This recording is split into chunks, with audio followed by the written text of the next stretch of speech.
Hello everyone, I'm Dr. Joseph Amalfitano from the Amalfitano Center for Dental Implants and Periodontics here in Traverse City, Michigan. Today I want to talk about a very important topic that affects millions of people worldwide, periodontal disease. We'll discuss what it is, its risk factors, and how you can prevent it.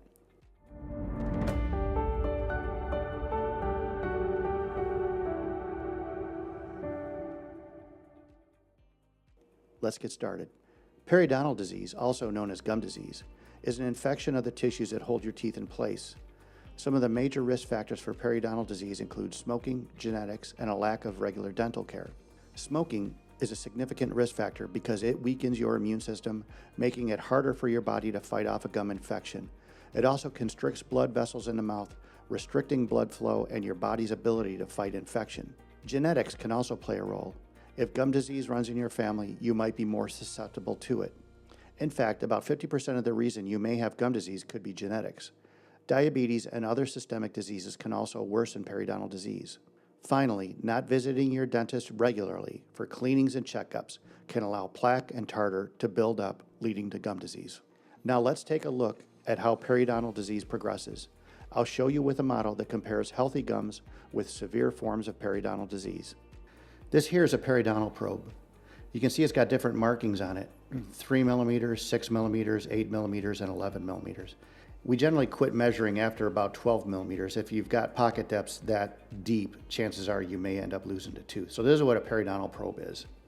Now when you come in and we do our measurements, what we do is we put it between a tooth and a gum tissue here, and we see how far down it goes.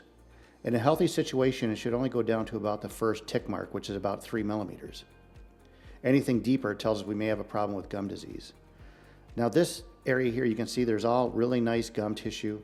There's no looseness to the teeth, and we can't see any plaque or tartar on the teeth. This is what a healthy side might look like. Now if we lift the gum tissue out of the way to look underneath, and this isn't what's done during surgery, by the way, this is just for demonstration purposes, you can see that the bone contours here follow nicely along the tooth roots.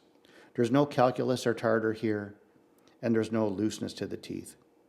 Now we're going to compare that to what a site of severe gum disease looks like. Now if we're measuring in this area and we put the probe in, we'd see that it would go a lot further. So in this case, it might be going down to about 10, 11, maybe 12 millimeters. You can also see there's some gum recession here and some dark stuff on the tooth roots. If we lift the gum tissue out of this side, this is what we see underneath. In this case, the bone level should be right about here, but in this case, they have dissolved away. This brown stuff on the tooth roots is calculus or tartar. It's basically layer and layer of dead bacteria, and if it's not removed, then it will solidify due to the calcium in our saliva and blood. This is very difficult to remove. In fact, most periodontists and hygienists have a difficult time removing calculus or tartar if it's beyond 5 millimeters. What you can see here is that some of these teeth form craters or ditches around the teeth, and that forms in the bone structure. In some cases, we can put bone in these areas to help regrow lost attachment. I hope you now have a better understanding of gum disease or periodontal disease. I've only touched on some of the reasons you might get periodontal disease, and there are thousands of research articles written about it. Rest assured, as a board-certified specialist, I stay on top of the latest science. But don't worry, there are effective treatments available. At our center, we offer a range of treatments including scaling and replaning, osseous surgery, and LANAP, a laser-assisted new attachment procedure, a minimally invasive laser treatment.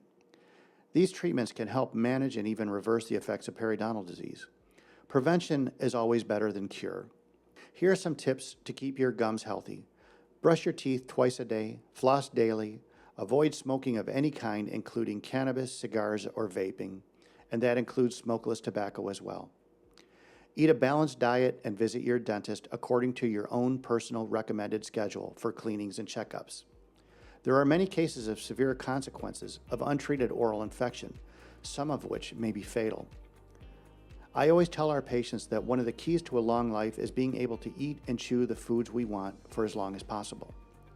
If you have periodontal disease, it is imperative that you work with your periodontist and general dentist so that you can maintain your teeth for as long as you need them.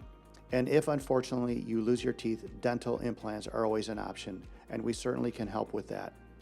If you have any concerns about your gum health, don't hesitate to reach out to us at the Amalfitano Center for Dental Implants and Periodontics.